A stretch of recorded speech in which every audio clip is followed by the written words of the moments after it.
ruled the world. I knew that Partridge was going to be huge when I first heard the single, I Think I Love You. I Think I Love You went to the top of the charts. It was #1. You really don't have to worry. Found out that this song was going to be part of a band that was on TV, so before September, I was already ready for the Partridge Family to air. The Partridge Family premiered on September 25th of 1970. It took off like a shot immediately. It became an event on a Friday night to sit in front of the television. There was a bit of a formula with each one. I mean, they always wanted to work the song in, was the key. We would have stories revolving around Danny, his get-rich-quick schemes. Mom, I want to talk to you about some new stock I've been researching. Not now, honey. I'm trying to get these bills paid. It has fantastic growth potential with very little downside risk. The episode might revolve around Keith and his dates. Keith has a girlfriend. Keith has a girlfriend. I wish. Keith has a girlfriend. That's enough, Chris. It had everything that you could want. You know, you had the dream of being a rock star, being a family that's traveling around together, and they make music and have these wild adventures, but it's all good family fun, too, so you're not messing up and you're not pissing anyone off. Don't worry, Mom. We'll all be here to help you. Sure, you don't have to worry about a thing. Aren't you kids nervous at all? Why should we be nervous? We're terrific. There were a lot of families out there that said, wow, this is great. I mean, we could do this. A lot of kids from families that didn't function as well pictured themselves in that family. I thought that Shirley Jones was just the coolest mom in the world. I had young women taking a bus from Iowa and coming and sitting on my lawn and asking if they could be part of the Partridge Family. I had to give them money to go home. Load them up, ship them out. You are a slave driver. All of a sudden, you're like, wow, this thing is huge. David Cassidy and I were doing a scene where we drove off in the bus, and I was having real difficulties with my dialogue. There are lots of methods. Danny has one line. He flubs the line. There are lots of methods. I have to get back in the bus, drive the bus all the way around, hold it, picture, yeah, picture's up, take two. Get out, drive the bus up, get out of the bus. Danny flubs his line. I'm stuck. We did this 16 times. And David got all flipped out and mad. And in one of the scenes, when he was supposed to just go forward, he just kept going and drove out the gate and into the heart of Hollywood. He went, oh my God, we're stealing the bus. We had no idea that we could no longer drive down Hollywood Boulevard in a psychedelic bus with our names painted on it. We caused a riot. People are honking. Everybody's like, oh my God, there's, cars are stopping. That was the first time I thought, wow, my life has really changed. We were on everything. We were everywhere. You had radios, coloring books, toy buses. We were that creepy doll that you can dress and undress with magnets. The lunchbox was the most sought-after lunchbox in history. I like the board game because, Shirley Jones Academy Award is impressive, but you're nobody till your head is a game piece. After the first season, everything seemed great, but there was a slight problem between some of the cast members.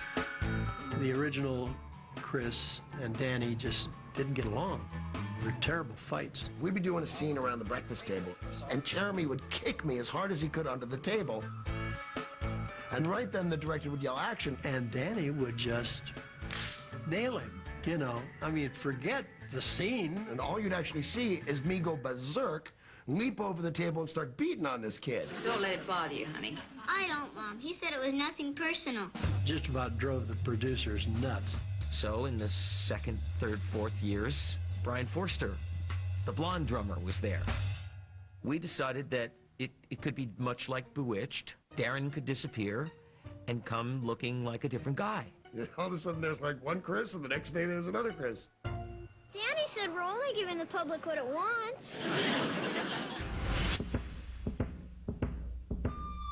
What the Partridge Family had that other shows didn't was David Cassidy. I can feel your heartbeat, and you didn't even say a word.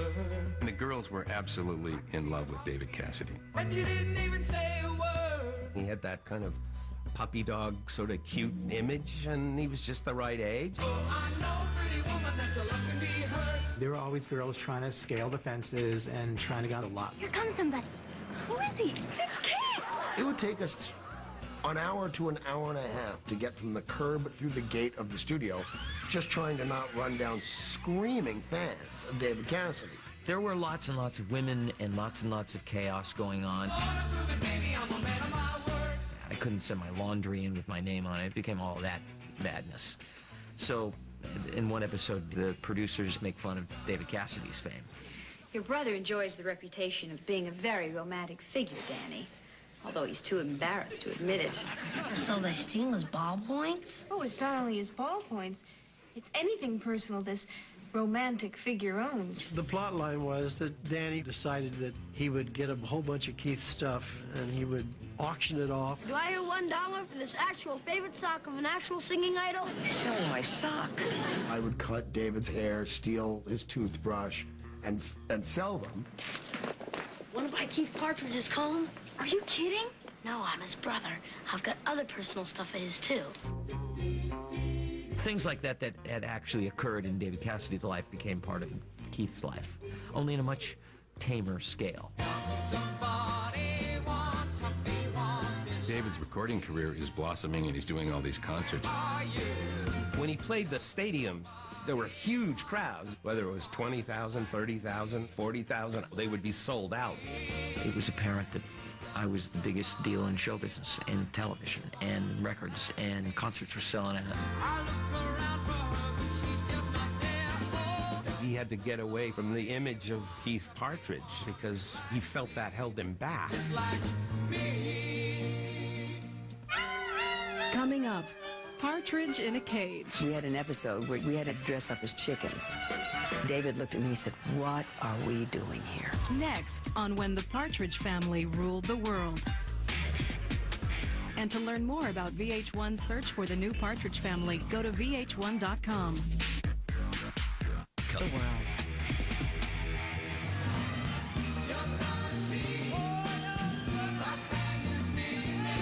I think David was a little bit frustrated being stuck in the role of Keith Partridge and kind of singing those little squeaky clean songs. David wanted to get into some heavy rock music. David wanted to be doing Jimi Hendrix and setting guitars on fire. He felt that the image of Keith Partridge was not quite what he wanted at the time. We had an episode where we had to dress up as chickens. We were selling some kind of fried chicken. There's a line that I'll never forget. It's forever in my brain, seared into my brain. It's perfect. Here we are, 6 lunks in chicken suits. Keith, what are you getting at? David looked at me and said, "What are we doing here?" And I said, "I'm not sure." When I would show up on the set, I would get into the Keith outfit, and I would play. When they'd say cut, I was either in the studio or I was flying to the next concerts I was doing. He would go out Saturday and Sunday and perform all over the country. Fly back late Sunday and have to get back up for work again on Monday morning. It was incredibly grueling. I wanted it to be over. I couldn't live like that any longer. By the end of the 4th year, he said, "Do I have to do this anymore?" Times were a-changing. David wanted off the show and had made it clear. And then they moved us against the show that most represented the changing of the times, which would be All in the Family. Do you realize what this kind of publicity could do to us? Of course, it destroyed us. What? You're kidding. We were done, and everybody knew it. The Partridge Family came to an end in August of 1974 after some 96 episodes. That was the good news because now you can see all the reruns. Here we are 30 years later. It comes back to haunt you. So are you prepared for this? No. Have you seen our updated bus?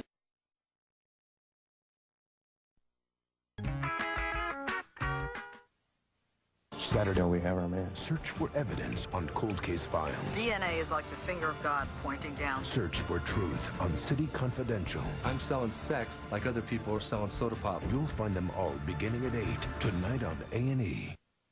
Family of pop. There were a lot of families out there that said, wow, this is great. We could do this. But they hardly played a note. Partridge Family was the original Milli Vanilli. Their music tuned in a generation. I had young women taking a bus from Iowa and coming and sitting on my lawn and asking if they could be part of the Partridge Family. From their wild ride to the top. We had no idea that we could no longer drive down Hollywood Boulevard in a psychedelic bus with our names painted on. We caused a riot. To the moment the bubblegum finally lost its flavor. I wanted it to be over. I couldn't live like that any longer. I think I love you, so what am I so afraid of? And their reincarnation 30 years later. We're about to start the audition process. Let's open up those doors. People would love to see a whole new Partridge Family emerge on VH1. The people are going to have to sing, act, and play an instrument. 3 things that were never required of me. When the Partridge Family ruled the world.